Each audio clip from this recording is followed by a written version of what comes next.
¿Están todos ya? Bueno, les damos la bienvenida a esta clase del Evangelio Restaurado, presidida por el hermano de Tlepsan. Bueno, esperamos que hayan tenido una linda semana. Para comenzar, le vamos a pedir la oración a Juliano Maldonado. Después tomará el tiempo Iris para el devocional. Y cuando ella finalice, tendremos la clase por el hermano de Tlepsan. ¿Cómo no? Permiso. Nuestro amado Padre Celestial, te agradecemos por tener la oportunidad de poder llevar a cabo esta clase, de poder reunirnos y poder aprender más sobre tu Evangelio. Te agradecemos por todas las bendiciones que hemos recibido, te pedimos que nos acompañe con tu Espíritu para que podamos aprender y para que podamos nutrirnos mutuamente. Te pedimos que bendigas a todas las personas que nos rodean y esto lo dejamos en nombre de Jesucristo. Amén. Amén. Amén. Bueno, yo voy a compartir una parte que encontré en el libro de los presidentes de la iglesia de Brigham Young. Bueno. Dice, tal como preparamos los materiales para construir una casa o un templo, así puede el hombre prepararse a sí mismo para recibir sabiduría eterna. Recurrimos a donde se encuentran los materiales para una casa y los preparamos conforme a nuestro propósito. De igual manera, podemos ir a donde reside la sabiduría eterna y con diligencia procuramos allí obtenerla, porque su precio es más alto que el de los rubíes. El hombre tiene el privilegio de procurar la sabiduría de Dios en cuanto a la tierra y a los cielos. La verdadera sabiduría es un verdadero placer. La verdadera sabiduría, la prudencia y el entendimiento son un verdadero consuelo. La persona que dedica su corazón a la sabiduría y procura con diligencia obtener entendimiento, llegará a ser poderosa en Israel. Todo santo de los últimos días debe esforzarse constantemente en practicar cada buena palabra y obra, reconocer que Dios es Dios, cumplir estrictamente sus leyes y aprender a amar la misericordia, evitar lo malo y gozarse en hacer continuamente lo que agrada a Dios. Si viven de modo que puedan poseer el Espíritu Santo, de inmediato verán la diferencia que existe entre la sabiduría de los hombres y la sabiduría de Dios, y podrán juzgar las cosas y estimarlas por su verdadero valor. Y bueno, me gusta que hace mucho hincapié en la diligencia, la constancia y el cumplir. Algo que dice, que a mí me resonó mucho, es que dice que cumplir estrictamente con las leyes de Dios para poder tener esta sabiduría. Recordemos que, bueno, la sabiduría conforme a lo que requiere, a lo que quiere Dios, no es lo mismo que por ahí en el mundo se jactan de cierto conocimiento. Yo tuve una experiencia sobre esto de la sabiduría y puedo testificar que realmente es así, que cuando procuramos la sabiduría según Dios, todas las demás cosas logran significado y toman un sentido en nuestra vida.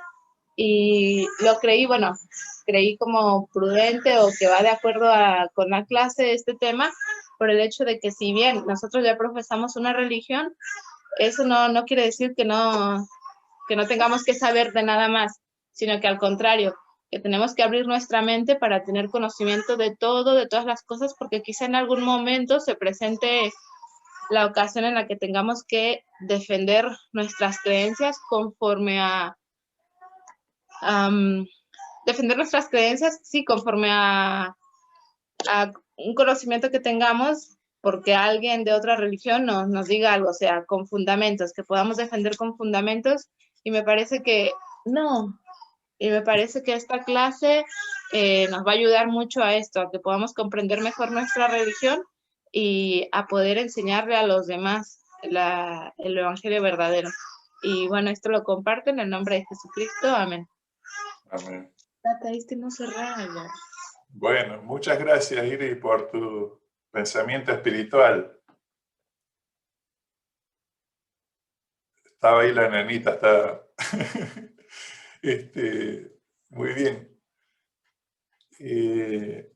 Voy a compartir un poquito una presentación que hice acá. Ustedes vieron que el tema que tenemos hoy, ¿verdad? Está relacionado digamos, la reforma, ¿verdad? Ya la semana que viene tendríamos que hablar de la restauración y después ya vamos a empezar a hablar del budismo, creo que viene primero, y las religiones orientales. ¿Sí? Cuando nosotros hablamos de la reforma, la época de la reforma religiosa o protestante, como se le llama, cuando hablamos de eso, un poco uno se refiere a la zona de Europa, ¿no es cierto? Ahí es donde ocurrió todo, ¿no? Pero al mismo tiempo que en Europa ocurrían estas cosas, el Señor iba haciendo también su obra en otros lugares del mundo. Entonces, cuando estudiamos el judaísmo, el catolicismo, incluso hasta el islam, por ahí vamos a ver la influencia de estos movimientos en el mundo europeo, el mundo precolombino o el mundo de la Edad Media. Pero después, cuando estudiemos las otras religiones orientales, como el budismo, el confucianismo, el hinduismo, ahí vamos a aprender un poquito más, repasar un poco más de la historia o las costumbres de los otros pueblos, porque está bueno saber, cuando uno habla de la historia del mundo, a veces se refiere a una parte muy pequeña del mundo, ¿no? Cuando en realidad en el mundo ocurrían muchas cosas en muchos momentos. Y el Señor tiene su obra en todos los lugares, aun cuando quizás su iglesia se ha establecido en un lugar y en un momento de la historia, nunca el Señor descuida a sus hijos. Para hoy, nosotros teníamos, así que como decía Iris, ¿no es cierto?, en el devocional, es bueno tener o sea, la sabiduría no se obtiene solamente leyendo, ¿verdad? Sino que la práctica, la vida, nos va aumentando en sabiduría. Y también la sabiduría aumenta cuando leemos, cuando vemos todos los puntos de vista, ¿verdad? Ahí nos ayuda a tener una visión más amplia de las cosas a cuando tenemos un solo punto de vista. Y es un poco el propósito de este curso. Para hoy nosotros teníamos un documento, no sé si lo vieron ahí, que se llama Preparándose para la Restauración. Y siempre quiero tomar un poquito antes de comenzar con la lección de hoy, que vamos a tratar este tema, después vamos a arrancar con la Edad Media, pero quería preguntarles a ver si hay algo del discurso, los que han podido leerlo, ¿verdad?, que les ha llamado la atención, que hayan subrayado, y quería arrancar con algunos comentarios de ustedes.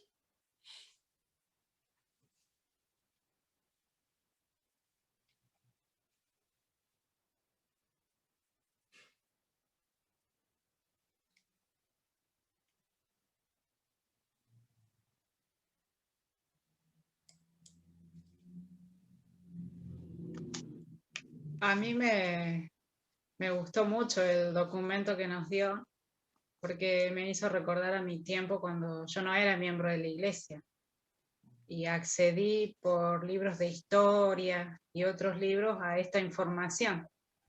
Y me revolucionó la mente y me revolucionó los sentimientos que yo tenía hacia Dios. Y bueno, recordé un poco esa época y acá dice, ¿no?, en estos documentos que estas personas sentían como una imparable fuerza dentro de ellos que les hacía hacer lo que hacían y no le temían ni a la muerte. Ellos se declaraban esclavos de la palabra de Dios, como que no podían renunciar a lo que decían. Y bueno, estas personas, para mí son personas emocionalmente vivas por la obra que hicieron, porque bueno, yo los conocí antes de conocer la iglesia y yo sentí en ese tiempo, tuve esa impresión de que como que yo tenía que hacer lo mismo, tal vez no a nivel mundial como ellos, Claro. con toda la impronta que ellos dejaron para tanta gente, pero a nivel personal y familiar. Así que yo recuerdo que cuando conocí el Evangelio, por supuesto muy chiquito lo mío, pero me sentía como Lutero, Claro. que ponía esas declaraciones, y fui a decirle a mi papá que me bautizaba. Y bueno, mi papá tuvo una reacción completamente negativa, pero yo sentía esa fuerza interior que aunque sea mi papá, no podía renunciar a seguir el sentimiento que tenía. Así que estas personas me infundieron mucho valor y fueron quienes, creo que ellos me prepararon personalmente a mí, así como prepararon el mundo para que Claro. José Smith venga. Yo les agradezco mucho a esta gente lo que hicieron con su vida, cómo se dedicaron a Dios y defendieron lo que defendieron en su momento. Claro, Así qué que bárbaro, es ¿no? maravilloso conocer esto. Sí, qué bueno. Muy bien. Sí, yo también en la escuela recuerdo haber estudiado todas estas cosas, ¿no? No se tocaba tan extensamente, pero sí se hablaba de la reforma, de estos movimientos. Y el que tiene más interés por ahí le presta más atención también, ¿no? Bueno, ¿y ustedes algún otro comentario, chicos? ¿Algo más que les haya llamado la atención? Hola, buenas tardes. ¿Cómo le Sí, va, Cristian. hermano? A mí me llamó la atención, o sea, una comparativa que hice. En el discurso se habla mucho, en una parte, bueno, de la apostasía, lo que había antes de la restauración de la iglesia. Y se habla también de la invención de la escritura a través de la impresora, o sea, de la impresión de Gutenberg, la impresora que, Ajá. digamos, fue un pilar como para que las personas accedieran a la escritura, ya sea una Biblia, porque la primera impresión fue la Biblia. Bueno, y gracias a eso, muchas personas, digamos, accedieron con el conocimiento a través de eso. Y bueno, o sea, fue uno de los pilares, digamos, para comenzar, digamos, a fortalecer la fe entre las personas en ese tiempo. Y hice una comparativa a mi forma de ver las cosas con la actualidad. O sea, hoy estamos pasando por una pandemia. Debido a esto, se canceló, digamos, o se suspendió el proselitismo de los misioneros. Pero aún así existen las redes sociales, la comunicación, digamos, que no frenan, digamos, lo que es la fe, la práctica de la fe y el conocimiento a las demás personas del mundo. Entonces lo relacioné, digamos, con lo que fue, digamos, ese periodo de apostasía en el cual la impresión de la Biblia llegó a muchas partes del mundo y hoy actualmente la comunicación a través de los misioneros está llegando también a través de las distintas partes del mundo, sin necesidad, digamos, de un contacto físico, bueno, que por el tema de la pandemia actualmente no se puede. Claro. Pero digamos como que la obra continúa como en aquellos tiempos, la apostasía también dio lugar, digamos, a que la obra no se detuviese. Si bien no había una iglesia en pie, pero el Señor, digamos, preparó todos los procesos, los caminos, ¿para qué? Para que hubiera una restauración de la iglesia. Claro, excelente. Eso, digamos, que me llamó la atención. Claro. Vos sabés, Cristian, que vos me estás haciendo pensar, porque digamos la imprenta es previa al establecimiento del Evangelio, pero requería que se pusiera antes y llevara un tiempo que diera lugar a este cambio cultural, que Claro. posibilitó que José Smith recibiera la verdad. Y ahora el Internet no es algo de ahora. O por ejemplo, cosas que ha hecho la Iglesia con Ven, Sígueme, que son, empezaron a armar una forma de enseñar el Evangelio en el hogar cuando todavía no imaginábamos la situación actual. Y por ejemplo, en seminario, ya en el año 2019, nosotros tuvimos como un plan piloto, que no estuvo en todos lados, no estuvo en todos lados, pero sí estuvo acá en la región nuestra, y se hizo el plan piloto. Después en el 2020 se puso en todos lados, que es el uso de Canvas, que es un sistema por el cual los jóvenes podían hacer seminarios, y empezamos a hacer algunas clases en línea. Y vos fijate, ¿no? Cómo ahora se está usando. Muy bien. Es bueno ver esas señales de los tiempos, que son cíclicas a veces, ¿no? Como se van repitiendo. Bueno, yo sé que a medida que avancemos, ustedes pueden ir compartiendo lo que han sentido, pero quería yo como repasar, comenzando por la Edad Media. O sea, se dice Edad Media porque está entre otras dos edades, ¿verdad? Cuando se estudia la historia se la divide en etapas, y la Edad Media es una, entre otras dos. Una es la Edad Antigua y la otra es la Edad Moderna, que es la de ahora. Entonces tenemos Edad Antigua, Edad Media y Edad Moderna. Entonces la etapa moderna, media, es como si fuera que era una transición entre estas dos grandes épocas de la humanidad. Mucha gente, los filósofos, la gente que estudia la historia, le da mucho valor a la edad antigua, a la época de los clásicos. Muchos de los descubrimientos matemáticos que nosotros tenemos o filosóficos vienen de la edad antigua. No es que era una época donde la gente era bruta, sí, por ahí era violenta, ¿verdad? Pero hubo grandes avances en el conocimiento. Y ahora tenemos la edad moderna, que también se caracteriza por un avance rápido del conocimiento y de la tecnología, especialmente. Y está la edad media, pobre ahí, ¿no? Es como que está en el medio, como que pasamos de una a la otra. Y hay distintas ideas. Por ejemplo, hay gente que dice que la edad media, o gran parte, le llama el oscurantismo, ¿verdad? Ustedes están viendo la PowerPoint, ¿no es cierto? Sí. Bueno, acá hay, yo estas se las voy a dar después, porque acá en el PowerPoint hay como enlaces, ¿ven? La manito. Entonces después, si ustedes quieren saber más, adquirir más conocimiento para tener más sabiduría, como nos enseñó Iris, hacen clic acá y se estudian todo, ¿no? Total, como ahora no es la escuela, uno estudia. Como no es la escuela, estamos libres, estudiamos. Pero bueno, entonces acá habla de la Edad Media y divide, esto lo saqué de Wikipedia, que no digo yo que es 100% correcto todo, pero lo que tiene Wikipedia que es abierto, entonces las personas pueden cuestionar lo que dice. Y si no hay cuestionamiento, hay más probabilidad que esté bien. Entonces divide la Edad Media en dos: alta Edad Media y baja Edad Media, porque no toda la Edad Media fue una época de oscuridad, digamos, pero parece ser que la alta Edad Media, entre el siglo V y el X, sí. Ahí, ¿alguno de ustedes quisiera leer donde dice el párrafo que dice alta Edad Media? Yo. Bueno. Alta Edad Media, siglo V al siglo X.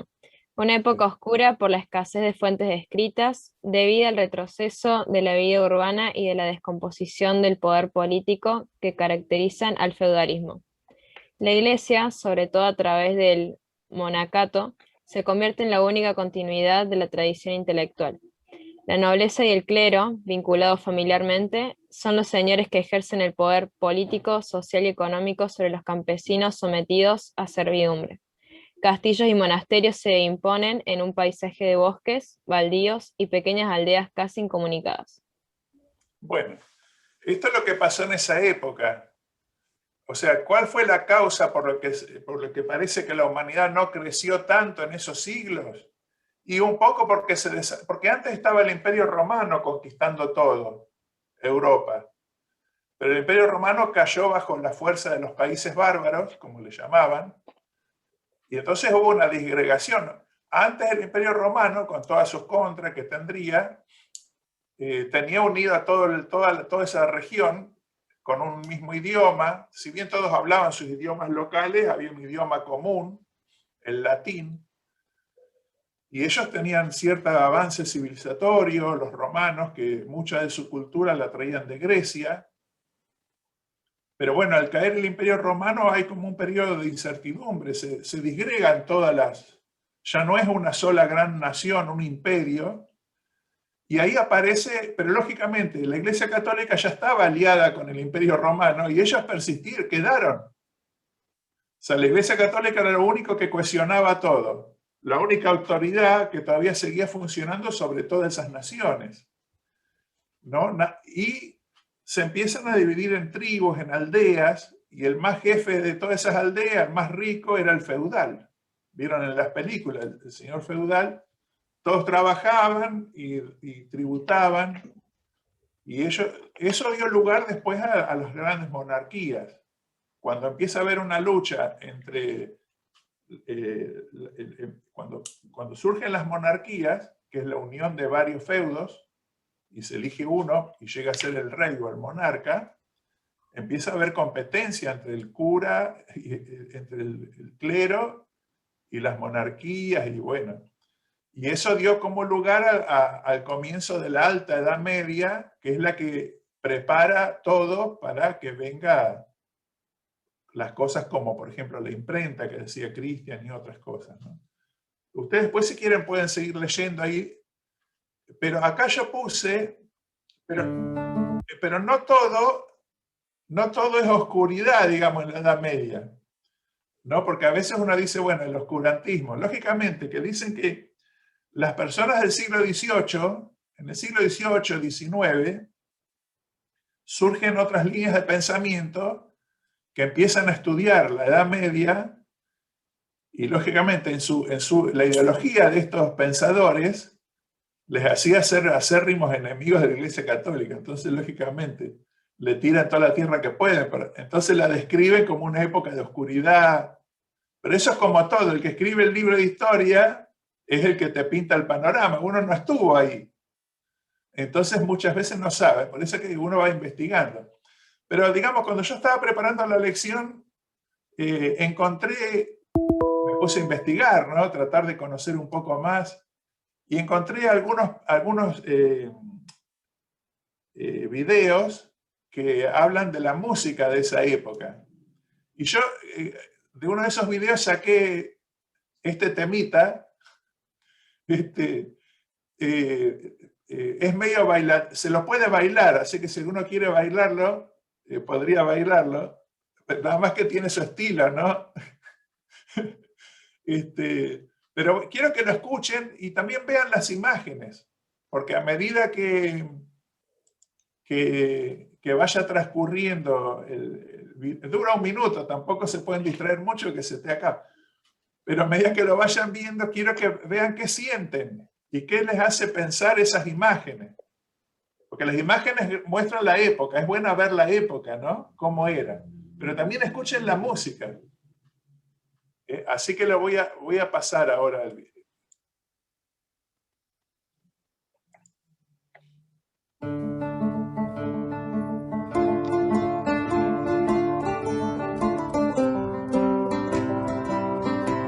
No sé cómo se baila.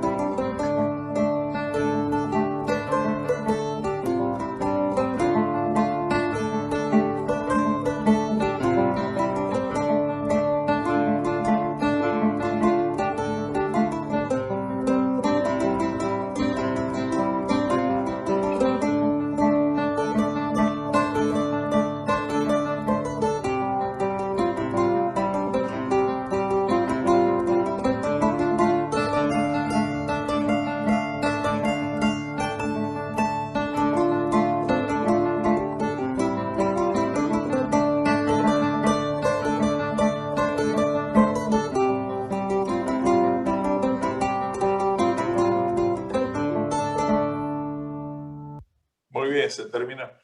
Me parece que venía la segunda parte, pero lo corté, ¿no?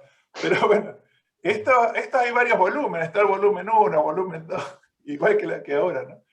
Pero bueno, ¿qué les hace sentir? ¿Qué pensaron cuando escuchaban esa música? ¿Les vino algo a la mente? ¿Qué sintieron?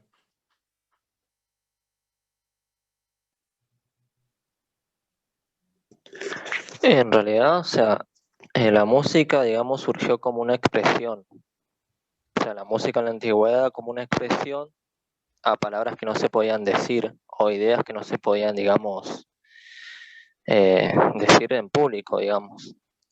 Y el tema de la interpretación esa en guitarra simboliza, digamos, como un tipo de cultura, a un tipo de periodo en el cual, bueno, o sea, se utilizaba la música, digamos, como expresión a las cosas que la gente, digamos, se limitaba a decir. Claro, ajá, mira vos qué bueno, Cristian, eso, ¿eh? Muy bien. Es una música que despertaba sentimientos, quizás, ¿verdad? Muy bien. ¿Y Alma? ¿Y Alba? Y a mí lo que,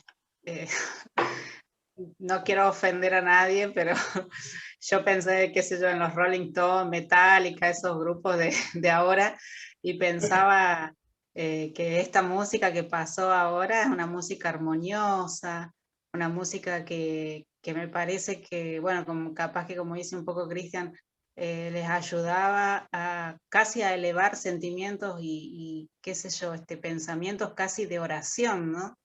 Claro. A Dios, de adoración, esos paisajes que pasó con lugares verdes. O sea, el alma de las personas podía estar libre a través de esos lugares, si es que oraban y se dirigían a Dios en su interior. Así que ahí debe haber estado la luz de ese oscurantismo. Ujú. Muy bien, bueno, bárbaro. Ay, ¿puedo agregar algo? Sí, Alba. Siempre yo pensando distinto. A mí se me vino a la No vamos a cabeza. arruinar la clase, ¿no? No, No, a mí se me vino a la cabeza cuando me acuerdo que a la clase alta siempre tenían como sus siervos que le tocaban musiquita, como para rendirle honor, o en las fiestas así de la alta clase social. Entonces me estaba acordando de películas donde hacen referencia a la antigüedad, donde tienen así como a sus sirvientes que están como en un grupito tocando música y la gente de la alta sociedad bailando, todo eso. Yo claro. lo tomé como de ese lado, Claro, vos te imaginaste la gente en el castillo ahí bailando, ¿no es cierto? bailando su pasita. Claro, está bien. Bueno, pero, y Alba se imaginó la gente en la aldea bailando en el campo. Todo depende, porque las imágenes eran diferentes, ¿verdad? Había imágenes del campo, había imágenes de la ciudad.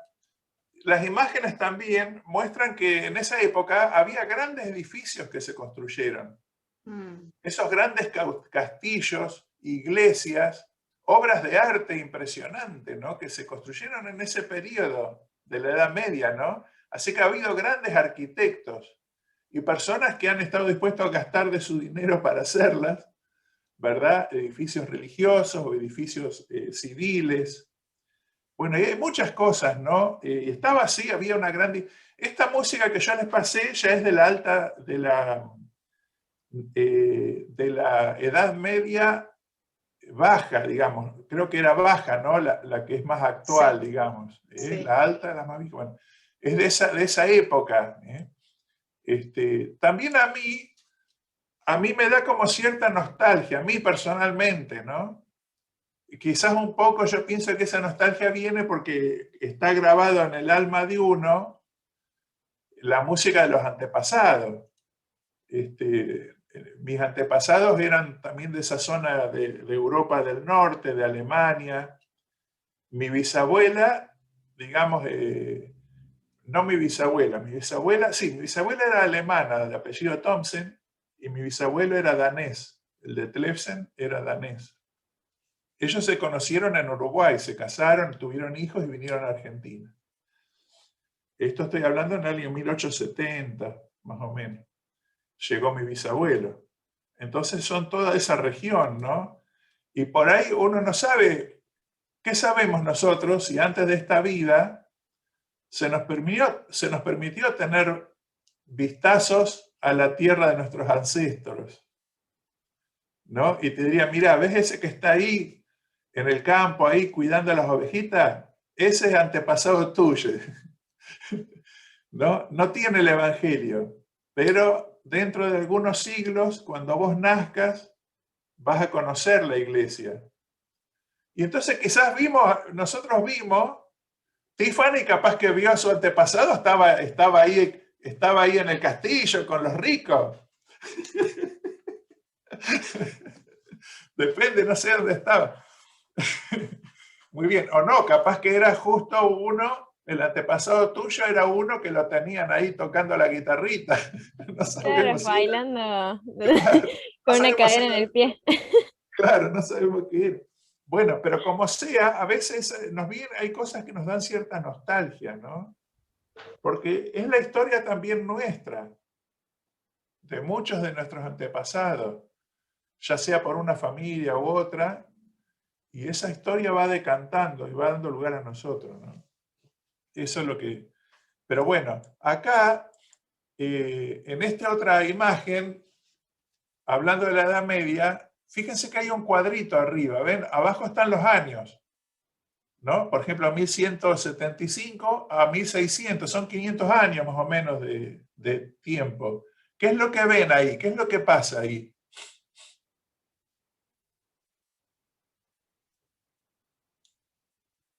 Hay una caída al medio. Sí, parece, ¿no? Es como que todos esos nombres que están ahí, los nombres que ustedes pueden ver acá, no sé si ven mi flechita, pero estos nombres, ellos son todos científicos, son personas de renombre, porque yo me puse a averiguar, es el oscurantismo, pero había gente científica de valor, y sí, fíjense, estos primeros años hubo.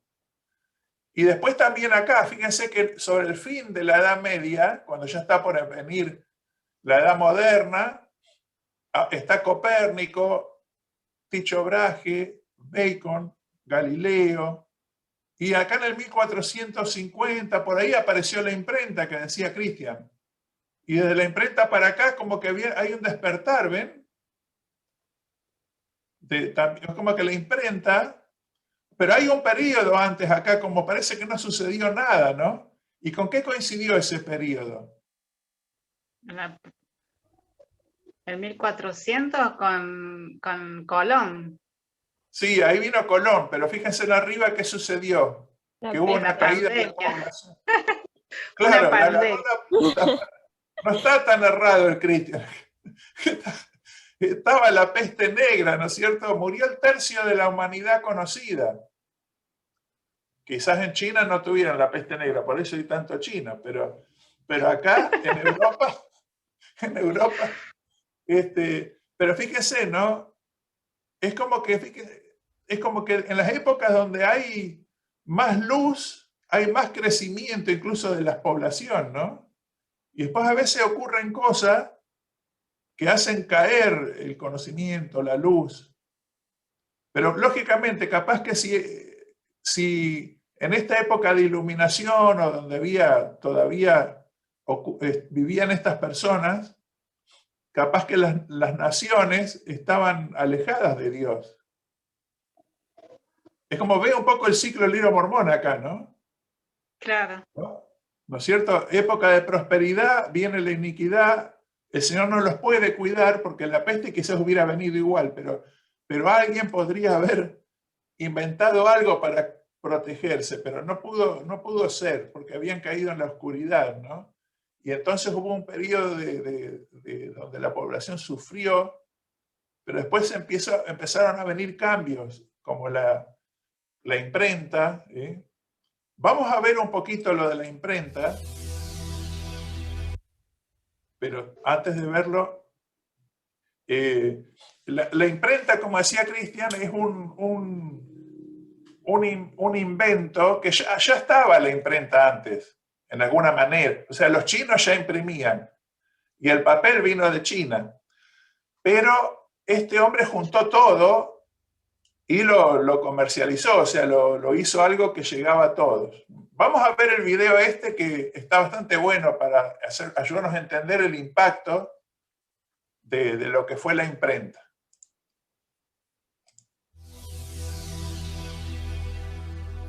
La imprenta de Gutenberg es considerada una de las invenciones más emblemáticas de la humanidad. Fue creada en la década de 1440 por John Gutenberg, un orfebre alemán, y no hay dudas de que su invento cambió el mundo. Como consecuencia de la caída del Imperio Romano Occidental, la cultura durante la Edad Media sufrió un retroceso y solo fue conservada en los monasterios gracias a la labor de los monjes amanuenses. Allí, sentados por horas en su scriptorium, se dedicaron a copiar manualmente escritos antiguos, muchos de ellos de temática religiosa y filosófica. Estos manuscritos luego se ilustraban con pequeñas miniaturas dibujadas. Su trabajo adquiría el valor de una obra de arte, ya que estos libros se convertían en ejemplares únicos y muy valiosos. Luego, a partir del renacimiento urbano medieval de los siglos XII y XIII, la producción de manuscritos se desplazó a los nacientes centros universitarios de las principales ciudades europeas. Pero era necesario encontrar la forma de agilizar y abaratar la producción de libros. El uso del papel, invento chino que los árabes introducen en Europa a través de la península ibérica, va a generar un avance importante, y John Gutenberg, un orfebre de Maguncia, Alemania, hizo el resto cuando inventó un sistema que consistía en tallar con un punzón letras en relieve sobre un metal resistente. La creación de estos tipos móviles permitió imprimir cientos de copias de una misma página y a la vez podían ser reutilizados en una impresión distinta. El primer gran libro impreso en Europa con una imprenta de tipos móviles fue la Biblia de Gutenberg, en su versión conocida como la Vulgata Latina, completada en el año 1455. Tenía 1282 páginas impresas en 2 columnas de textos de 42 líneas cada una. La escritura era una obra maestra de impresión artesanal de una tinta negra y nítida y de tipografía gótica. Las letras mayúsculas y los encabezados estaban adornados a mano con un toque de tinta roja. La publicación de esta Biblia dio comienzo a la impresión masiva de textos en Occidente, marcando así un punto de inflexión en la transición de la Edad Media al mundo moderno. La imprenta impulsó el desarrollo de la ciencia, la astronomía, la medicina y permitió la difusión de la cultura. Movimientos culturales históricos como el humanismo y el Renacimiento fueron posibles gracias a la inmediatez de la imprenta. La extensión de la Reforma Protestante, el movimiento religioso cristiano iniciado en Alemania por Martín Lutero, se logró por la rápida publicación de las famosas 95 tesis. El alcance y repercusiones de la imprenta mantienen su influencia hasta hoy. Pero, ¿podrán los libros impresos enfrentar el embate de la tecnología digital? Bueno, estabas en lo cierto, Cristian, ¿no? Ahora viene la tecnología digital. Muy bien, pero fíjense, ¿no? Qué extraordinario, ¿no? El impacto. Pero estoy seguro que el Gutenberg, cuando estaba haciendo todo esto, ni se imaginaba. Él estaba ahí en su casita inventando cosas, y bueno, y salió adelante, ¿no? Con la venta de sus Biblias, pero eso tuvo un impacto en el conocimiento, ya las universidades. O sea, no solamente la Biblia, que es llamativo que lo primero que se imprimió fue la Biblia, ¿no? Porque eso dio lugar a mucho de que la Biblia llegue a todo el mundo. Porque, no solo porque había más libros, sino porque era más barato. Antes, muy pocas personas podían. Incluso reyes eran analfabetos, o sea, no es que todos sabían. En general, el sacerdote era el que tenía la cultura, ¿verdad? Porque ellos se dedicaban a estudiar, todos los demás tenían que o ir a guerras o ir al campo. No había muchas opciones ahí. Y el sacerdote era el que estaba contemplando, ¿no? Y escribiendo y manteniendo. Entonces, pero bueno, la imprenta revolucionó todo eso, como después fue las máquinas, cuando vino la revolución industrial. Pero digamos que esto fue, ahí en el artículo que yo les di para leer, Bruce McConkie dice que si no hubiera sido por la imprenta, el mundo no hubiera estado preparado para la restauración. Así que fíjense, ¿no? Cómo el Señor inspira, porque podría haber, lo que yo les decía hoy, la imprenta podría haber, no es un invento, si uno lo mira bien, porque no se les ocurrió antes, dice, se les podría haber ocurrido 1000 años antes. Pero bueno, ocurrió en el momento que el Señor lo necesitaba, ¿verdad? No ocurrió ni antes ni después. Y entonces después dio tiempo a ese cambio cultural que hizo que resurgieran las religiones y todo, ¿no? Y otro elemento muy importante, que lo decías vos, Alba, más que nada, no me quiero olvidar este pensamiento. Cuando vos estabas hablando, Alba, de tu experiencia, como que es pequeña, ¿verdad? Bueno, pero también era pequeña para todos estos. O sea, para ella en el momento ni pensaba. Vos no sabés lo que va a pasar en el futuro de las naciones por tu experiencia. No sabemos.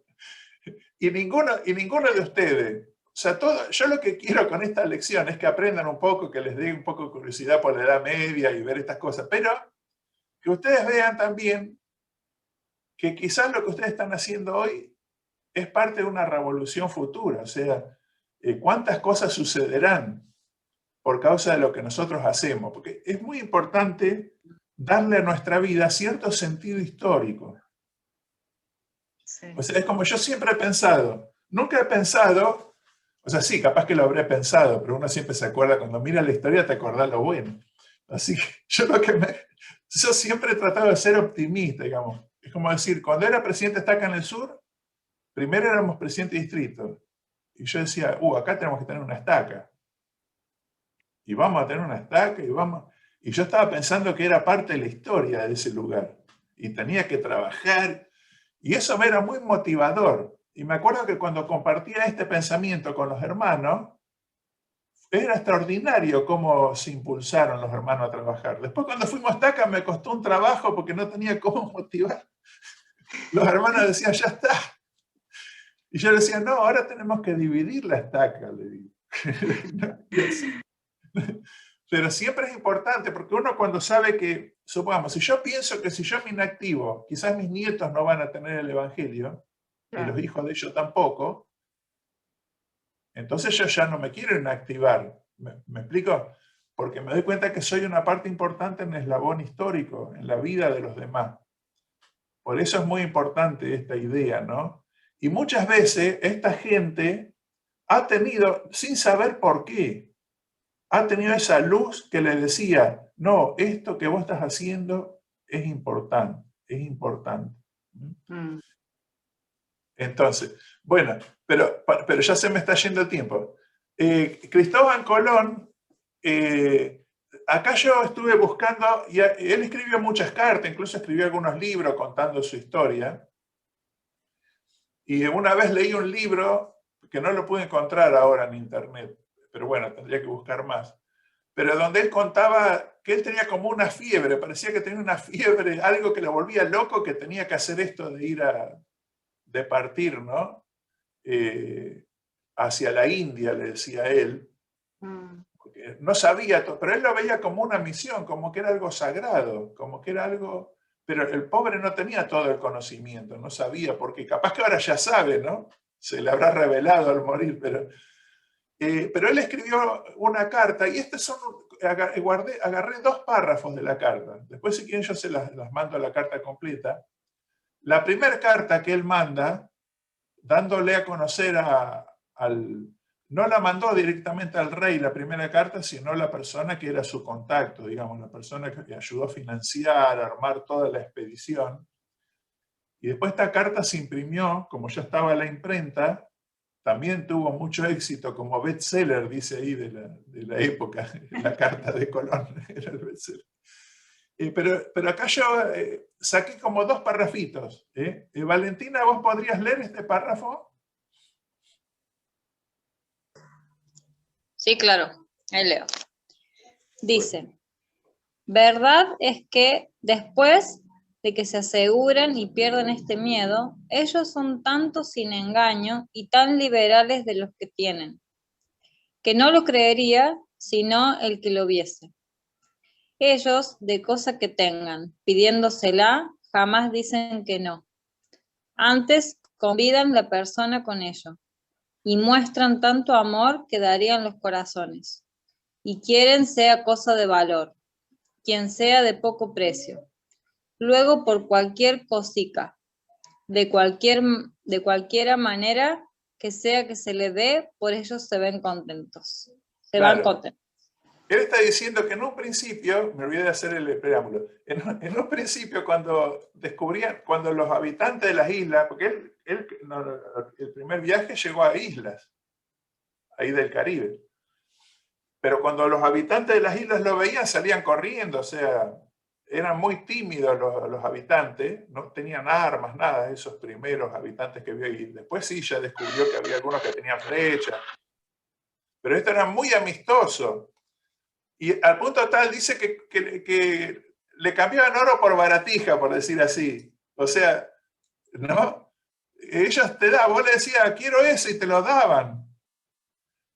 Bueno, me hace acordar un poco a mi yerno, él cuenta, él fue misionero en Bolivia, y él siempre cuenta que capaz que la gente era re pobre, pero le daban todo lo que tenían para comer. O sea, si ellos iban a comer, capaz que no veías que ellos no estaban comiendo y ellos estaban comiendo ahí un plato. O sea, la gente es muy así también, ¿no? Se sorprendía a mi yerno de cómo era la gente.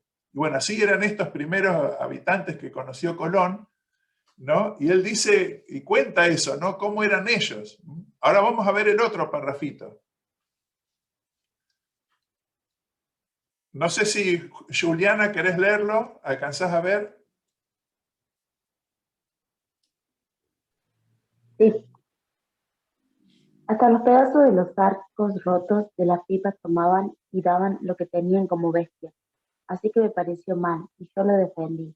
Y daba yo graciosas 1000 cosas buenas que yo llevaba, porque tomen amor y allende de estos se hagan cristianos, y se inclinen al amor y servicio de sus altezas y de toda la nación castellana, y procuren de ayuntar y no dar de las cosas que tienen en abundancia, que no son necesarias.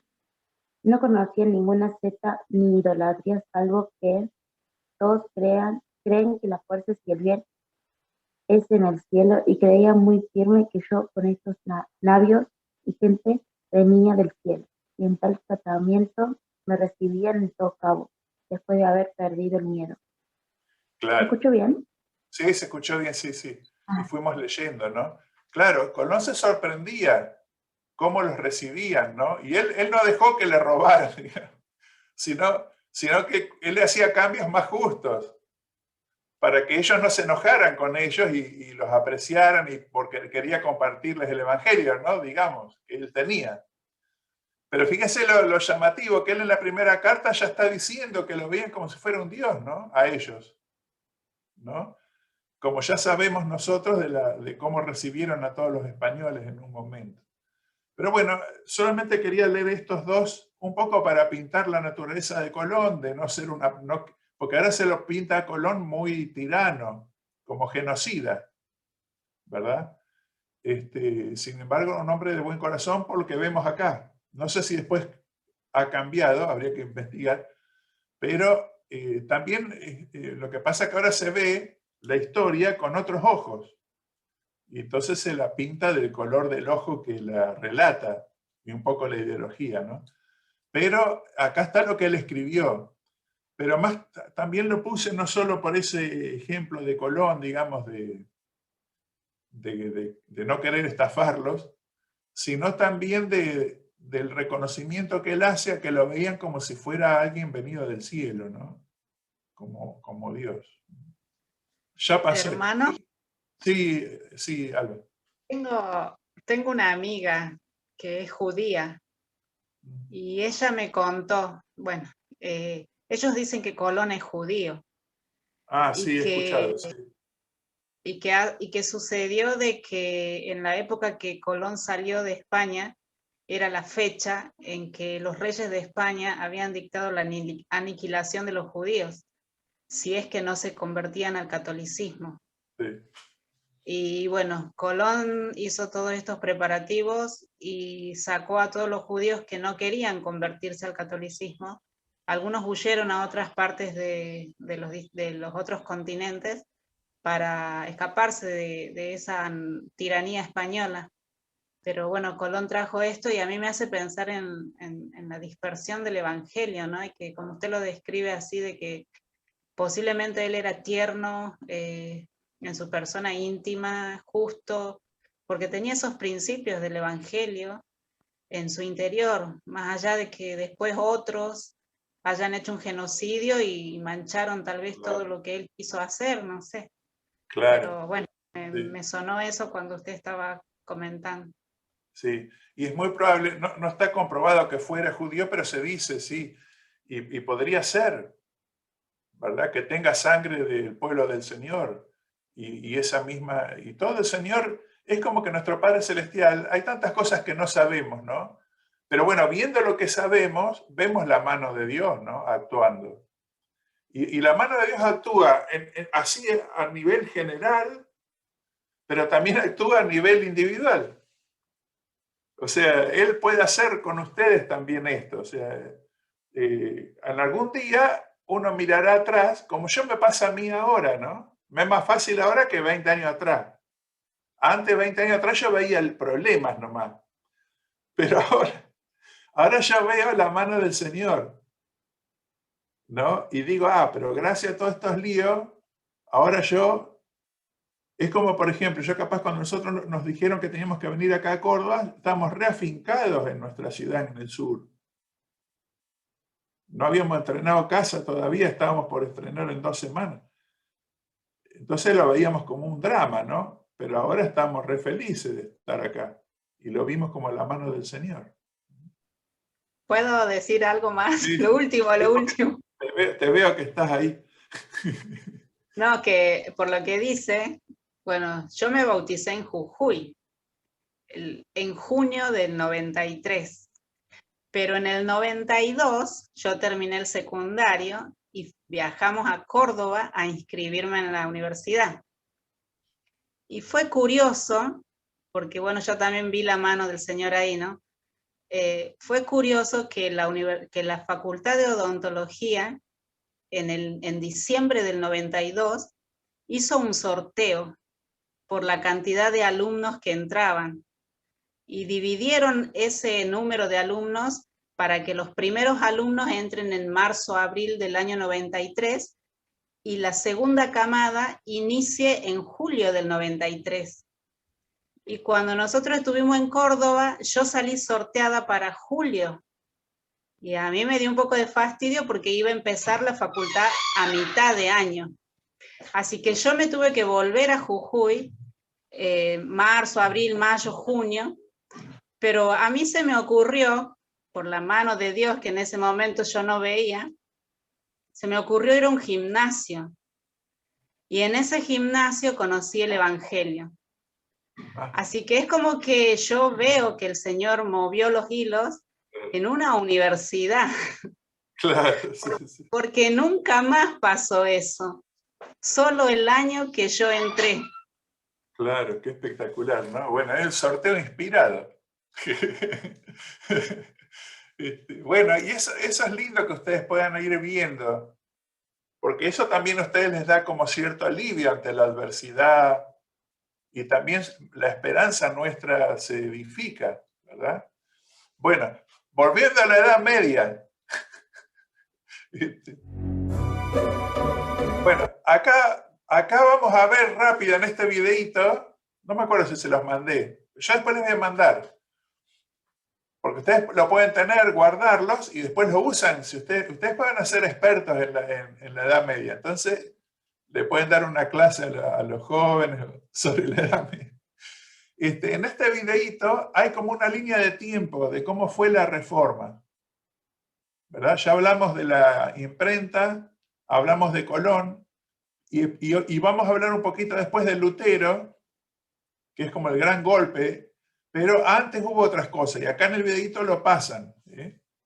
En esta que yo les había puesto acá, a ver, esto, también este documento que está acá abajo del cuadrito, están los nombres o sea, está una explicación de quiénes eran estos.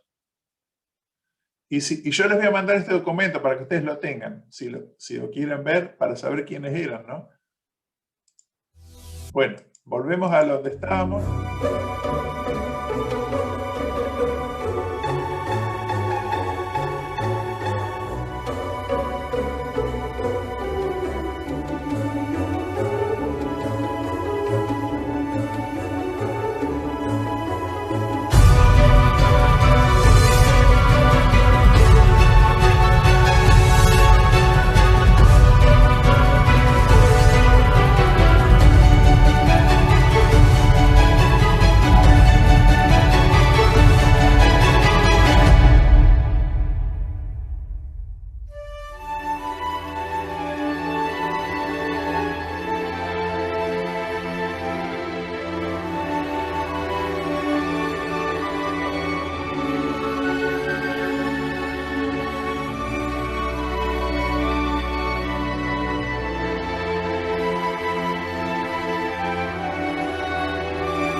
Bien, ahí tenemos un poco un repaso de antes de Lutero hubo muchos otros también, ¿no? Y algunos fueron quemados en la hoguera, porque es la época de la Inquisición. Y como decían ustedes, ¿no? Ellos enfrentaron al poder. Y bueno, Lutero pudo zafar, digamos, de alguna forma, ¿no? Pero hubo otros que hicieron gran contribución, especialmente con la Biblia. Y bueno, naciones se fueron haciendo protestantes. Pero la misma persecución que hubo, porque hubo persecución a los primeros protestantes, motivó a muchos de ellos a venir a América, ¿verdad? Y muchos de esos protestantes que venían con ideas de la libertad, o sea, no solamente las ideas religiosas, sino las ideas que la religión pone en la mente de las personas, de progreso, de libertad, de trabajo, de esfuerzo, se trasladó a América.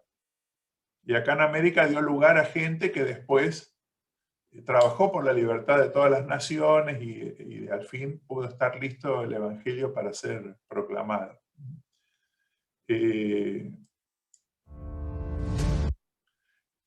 Para terminar, quería mostrarles este otro. Hoy es noche de videos, tarde de videos. Quería mostrarles este que encontré, un poco hablando de Martín Lutero, que es como un emblema de esta época, pero estuvo Calvino, Tyndale, muchos otros, que con distinto tinte, digamos, hicieron lo mismo, y generaron muchas. Por ejemplo, vieron que hoy, en esta semana, estamos estudiando en Ven Sígueme, la sesión 49, que habla justamente de los tembladores. Los tembladores surgieron en Inglaterra, creo que era Inglaterra, y la jefa de ellos, como la profetisa, digamos, que en algún momento ella aseguraba que era como el Cristo, como ya vino la segunda venida, se llamaba Ann Lee, creo, Madre Ann Lee.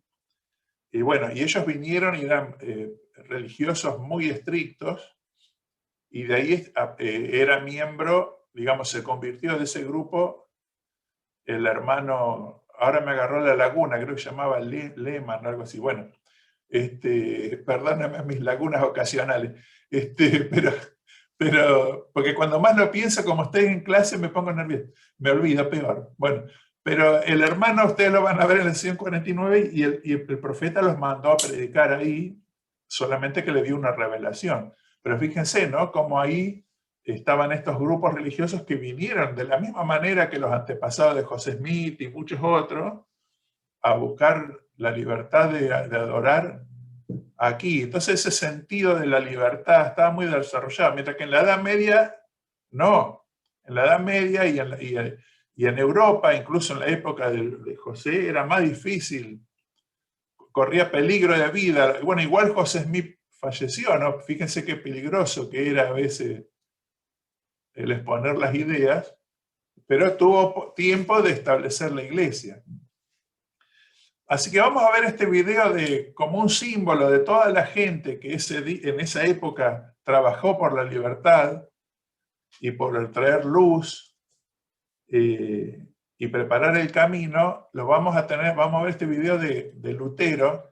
Quiero que presten atención a las palabras finales que él dice, porque el video nombra, o sea, relata o comparte las palabras finales de él cuando estaba por morir.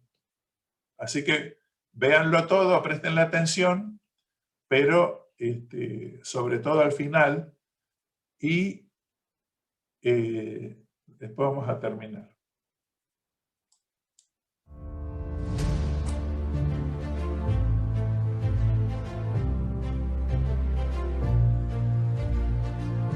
¿Quién fue Martín Lutero? Martín Lutero nació en Alemania el 10 de noviembre de 1483. A sus 22 años ingresó al monasterio agustino de Erfurt. Estaba obsesionado con el tema de la salvación, pero pronto se volvió un lector apasionado de la Biblia, que le fue dando las respuestas que necesitaba. En 1507 se ordenó como sacerdote y se dedicó a dictar cursos en la Universidad de Wittenberg. Cuando profundizó en el estudio del libro de Romanos, leía que el justo por la fe vivirá. Él sentía que la justicia de Dios cobraba un nuevo sentido. Desde ese mismo momento ya vivía internamente sus crisis respecto a las directrices de la Iglesia Católica, que se acentuaron cuando conoció a Roma y fue testigo de una ciudad impía con pecados manifiestos. Cuando regresó a Alemania, algo en su alma estaba por estallar. Solo faltaba el pretexto.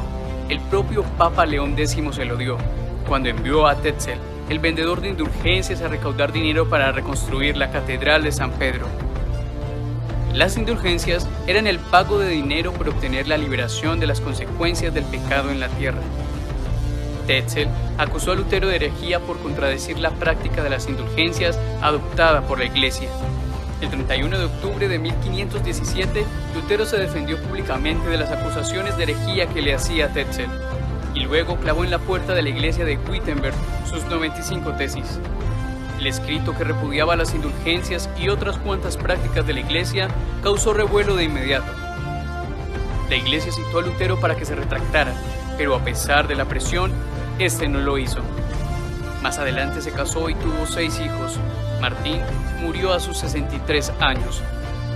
Cuando sintió que todo terminaba, comenzó a orar diciendo: Padre Celestial, eternamente misericordioso Dios, me has revelado a tu amado Hijo, nuestro Señor Jesucristo. A Él he confesado, a Él he proclamado, a Él amo, a Él honro como mi Salvador y Redentor, a quienes los impíos persiguen con sorna y burla. Oh Señor, toma mi alma.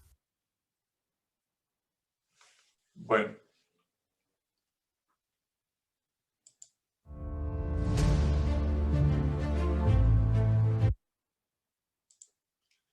Bueno, creo que estaba bueno terminar con esas palabras de Lutero, ¿no? Me imagino que alguien que termina su vida con una oración tan profunda y de tanta fe debe tener su lugar en el reino de nuestro Dios muy especial, ¿verdad? Y no quiere decir que todas esas personas tenían un carácter perfecto o que hayan sido perfectos en su vida, como no lo somos nosotros. Eso es lo bueno. O sea, no es lo bueno que no ser perfecto, me refiero a que el Señor se vale de todos los hombres y utiliza lo mejor que tenemos para hacer su obra, y a todos recompensará de acuerdo a la obra que hayan hecho. Y bueno, me encantó no deja de estremecerme cuando escuchaba a él en sus palabras finales, ¿no? También me estremece que tiene 63 años cuando murió, que es mi edad. Pero qué extraordinario, ¿no? La vida de estos hombres, ¿no? Así que es bueno que hoy los hayamos recordado, en alguna manera que los hayamos honrado con el recuerdo.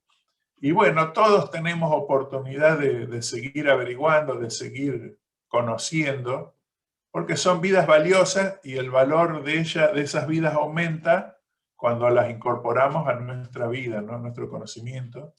Y probablemente, como decía Iris al principio, ¿no? Nos ayuda a aumentar nuestra sabiduría, nuestra capacidad de discernir y de decidir también. Bueno, y comparte esta lección de hoy en el nombre del Señor Jesucristo. Amén. Amén. Muchas gracias, hermano, por la clase. Todo bueno, mitad historia, mitad evangelio. Bueno, para finalizar le vamos a apelar a Cena Cristian. Y bueno, los esperamos la próxima semana para otra clase.